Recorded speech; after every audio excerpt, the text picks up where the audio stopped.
Je vous laisse cette petite page de présentation. C'est un truc que j'ai écrit en 2018 que j'ai trouvé intéressant, surtout pour ceux qui ont fait la formation de niveau 2.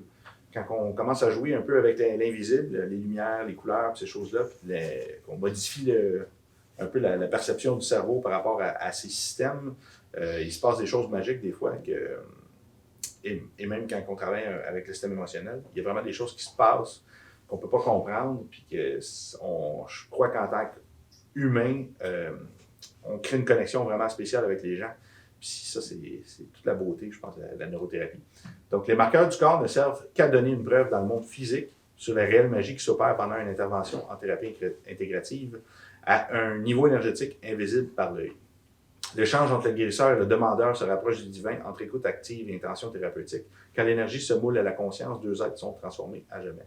Donc, c'est quand l'énergie se moule à la conscience. Puis ça, c'est vraiment intéressant. Dans le doctorat que je fais, on parle toujours de l'intention puis de la conscience. Pourquoi? Puis c'est un peu là parce qu'on a toujours eu une vision, je crois, à la télévision, d'une machine qui guérit, qu'on met une personne dedans.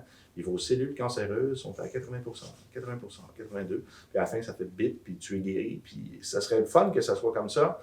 Mais ça garderait les gens toujours... Les gens ne changeraient pas leur habitude de vie. Ils resteraient dans une routine, soit une relation qui les rend malheureux, soit des modes alimentaires problématiques, ils ne feraient pas de sport, et ils se foutraient un peu de leurs conditions. Puis ça deviendrait un petit peu quelque chose d'accessible pour une société élitique.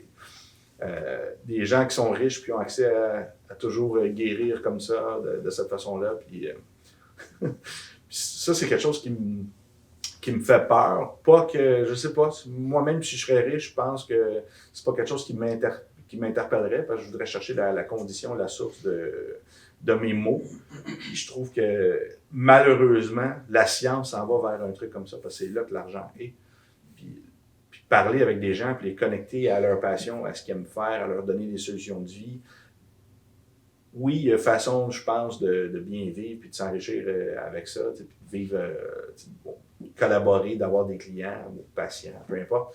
Mais la science va toujours aller vers une machine qui valide avec un chiffre précis, puis qui va amener cette guérison-là fait avec un bouton magique, qu'il n'y a plus de relation thérapeutique. Puis j'espère qu'au courant de nos formations, on va vous ramener c'est quoi l'être humain, puis c'est quoi la relation qu'on a privilégiée avec la Terre, avec l'univers, avec les émotions, avec nos propres champs d'énergie, notre nutrition, notre neurologie, bon, puis tout ça. Parce que les tissus sont guidés par toutes les autres informations qui sont dans notre système, qui viennent en dehors du système aussi. C'est pas toujours quelque chose qui est... On est habitué en médecine classique de toujours regarder le sang. Bon, qu'est-ce que le sang dit, mais après, ils ne demanderont jamais qu'est-ce que tu fais de tes journées, si tu es heureux, puis ça n'arrive pas, là. Ça, il faut aller voir un psychologue après, puis il faut aller voir un autre. Puis, finalement, personne ne connaît le corps, ils connaissent juste des segments du corps, puis ils ne font pas les liens entre. Puis ça, c'est vraiment ce que je veux léguer, en fait, aux neurothérapeutes, c'est cette vision-là à 4 dimensions, on peut dire, du corps humain. Alors voilà.